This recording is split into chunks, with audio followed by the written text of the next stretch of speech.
Chapter 7. When Solomon had ended his prayer, fire came down from heaven and consumed the burnt offering and the sacrifices, and the glory of the Lord filled the temple.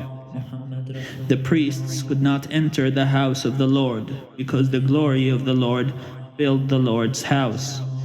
When all the people of Israel saw the fire come down and the glory of the Lord on the temple, they bowed down on the pavement with their faces to the ground, and worshipped and gave thanks to the Lord, saying, "For he is good, for his steadfast love endures forever." Then the king and all the people offered sacrifice before the Lord. King Solomon offered as a sacrifice 22,000 oxen and 120,000 sheep. So the king and all the people dedicated the house of God. The priests stood at their posts, the Levites also, with the instruments for music to the Lord that King David had made for giving thanks to the Lord, for his steadfast love endures forever. Whenever David offered praises by their ministry, opposite them the priests sounded trumpets, and all Israel stood. Solomon consecrated the middle of the court that was in front of the house of the Lord, for there he offered the burnt offerings and the fat of the offerings of well-being, because the bronze altar Solomon had made could not hold the burnt offering and the grain offering and the fat parts. At that time Solomon held the festival for 7 days, and all Israel with him, a very great congregation, from Lebo Hamath to the Wadi of Egypt.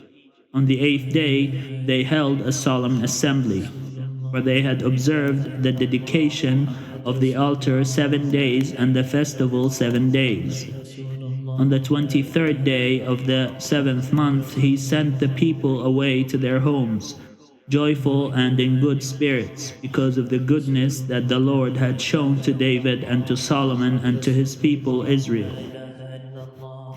Thus Solomon finished the house of the Lord and the king's house, all that Solomon had planned to do in the house of the Lord and in his own house he successfully accomplished.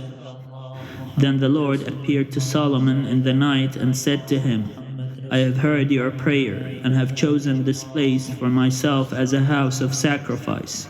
When I shut up the heavens so that there is no rain, or command the locusts to devour the land, or send pestilence among my people, if my people who are called by my name humble themselves, pray, seek my face, and turn from their wicked ways, then I will hear from heaven, and will forgive their sin and heal the land.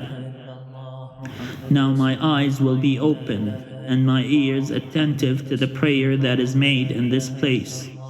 For now I have chosen and consecrated this house, so that my name may be there forever. My eyes and my heart will be there for all time.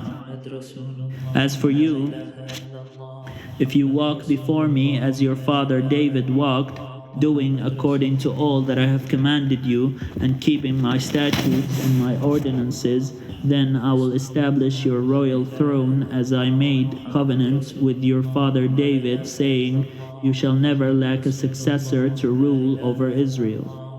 But if you turn aside and forsake my statutes and my commandments that I have set before you, and go and serve other gods and worship them, then I will pluck you up from the land that I have given you, and this house, which I have consecrated for my name, I will cast out of my sight, and will make it a proverb and a byword among all peoples. And regarding this house, now exalted, everyone passing by will be astonished, and say, why has the Lord done such a thing to this land and to this house? Then they will say, because they abandoned the Lord, the God of their ancestors, who brought them out of the land of Egypt, and they adopted other gods and worshipped them and served them. Therefore he has brought all this calamity upon them.